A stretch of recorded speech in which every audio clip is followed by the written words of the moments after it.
السكر التراكمي طلع 7.9 أو 9.7، تمام؟ الدكتور بيقول ما تقلقيش. يعني إيه ما أقلقش؟ ده لازم أقلق جدًا، الرقمين دول عاليين جدًا، جدًا. وليه لازم أقلق؟ لإن هو سُكّر تراكمي معناه متوسط سُكّر دمي خلال ال4 شهور اللي فاتوا، ده معناه إن سُكّر دمي كان عالي. وأقلق ليه؟ لإن طول ما سُكّر دمي عالي بيحصل حاجة اسمها glycation، اللي هي بنستوي، بيسوي خلايانا زي ما بتسوي اللحمة على النار كده بالضبط، وهي دي سبب مشاكل اللي بتحصل من السُكّر، التهاب الأعصاب والعينين والكلية والألزهايمر وكل مشاكل والبتر، الحاجات الأطراف، بتيجي من ده. فأنا عايزة أكلمكم شوية معلومات تعرفوا بيها يعني إزاي تتعاملوا مع السُكّر التراكمي.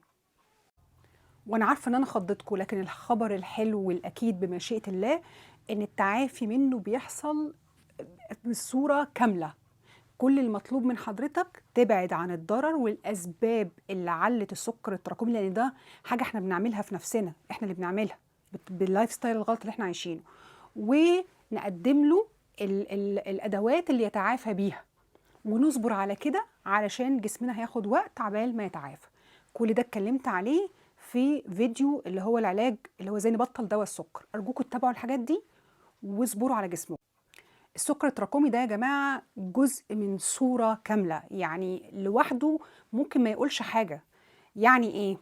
يعني دلوقتي لو انا السكر التراكمي بتاعي 5.2 وده رقم ممتاز، بس عندي كل أعراض مقاومة الأنسولين اللي هو ما قبل السكر أو السكر.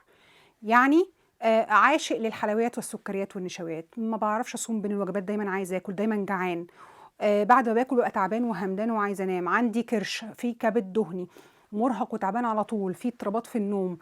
كل ده أعراض مقاومة الأنسولين أو ما قبل السكر. والسكر التراكمي 5.2، أنا ما اهتمش خالص بالسكر وأروح أجري ورا الأعراض دي وأعالجها. مش هاشوف إن السكر التراكمي بتاعها 5.2 فأقول خلاص أنا تمام، أنا لسه بعيدة عن السكر. الأعراض هنا أهم من التحاليل مليون مرة.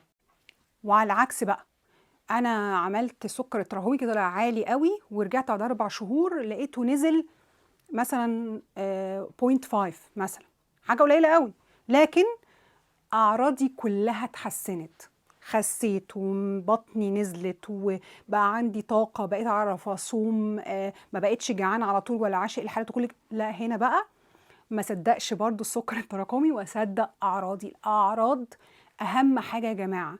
مش هننكر قيمة السكر التراكمي، هي هو بيدينا إشارة واحنا ماشيين، بس جسمنا أصدق في التعبير عن الحاجة الغلط اللي ماشية جوه، وبيدينا إشارة إن أرجوك انتبه ليها. فلو الدنيا ظبطت والسكر التراكمي قل قليل، أرجوك انبسط وقيم الأفراح والليالي الملاح، لأن احنا كده ما شاء الله بنتعافى.